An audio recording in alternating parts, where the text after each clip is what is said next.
you know what I've seen because of this pandemic? All of these hobbies are turning into hustles because of the nature of this pandemic beast.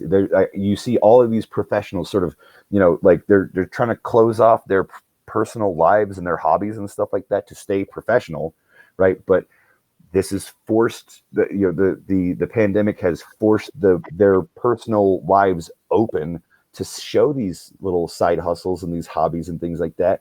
But that's sort of what happens all the time. We've all heard stories over and over again about how hobbies, it was this unassuming thing, and all of a sudden now they're the head of this major corporation that just started with this hobby. I think there are going to be so many inadvertent hustles created because people were sort of shoved into this, instead of like, well, I finally decided to step out and do it. No, we're going to see like 5-10 years from now, it's like, well, you remember that pandemic thing? This led to this, led to this, led to this. And almost by accident, hobbies are going to turn into hustles. And I think it's really something that's worth noting. When I very first got into marketing, one of the things that I learned immediately was to specifically not wall off my personal life, to make it known what hobbies that I'm into. And, I may not tout religious or political views for very obvious reasons, but even that has some notoriety to it, right? You want to be prolific. Yeah. You don't want to be extreme, but you can't be neutral. So being neutral just kind of remains to a point where everybody ignores you, where you're prolific to the point where, whatever your hobbies are, I like to brew beer. I like to play video games. I build video games.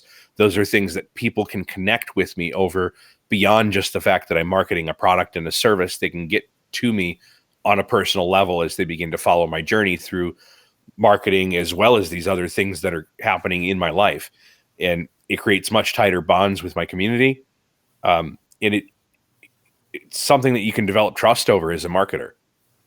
Speaking of which, why don't you, I think I see something right here on Callan's shirt there, something that was a hobby that turned into a hustle, right?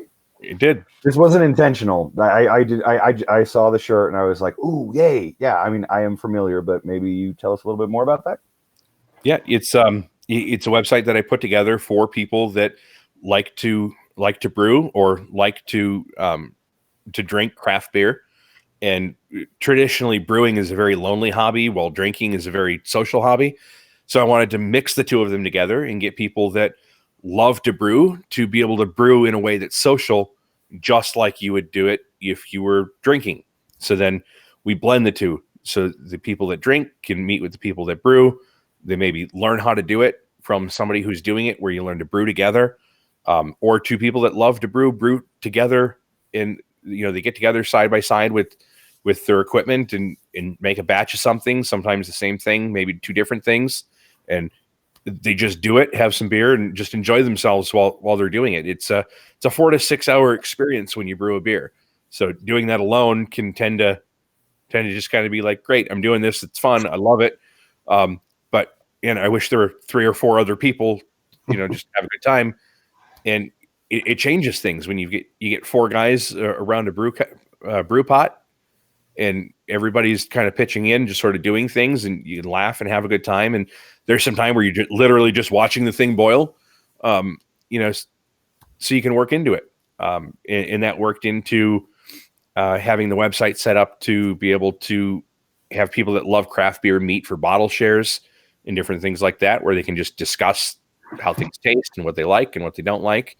Maybe swap different rare things that they've been able to find that other people want to try. One of the great things about that community is a lot of people love to try different things and just kind of explore the flavors. So figure we encourage that in addition to all of the social aspect of everything that's going on. Cool. I like that. So you truly did turn a hobby into a hustle. Yeah, absolutely. And it's fun, and it, if it's not fun, it's hard to sustain. So because there's so much work.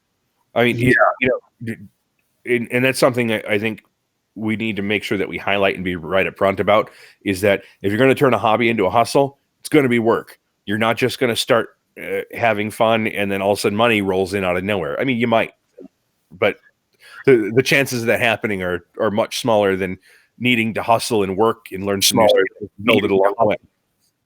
Yeah, Zane and I were talking about that a week or two ago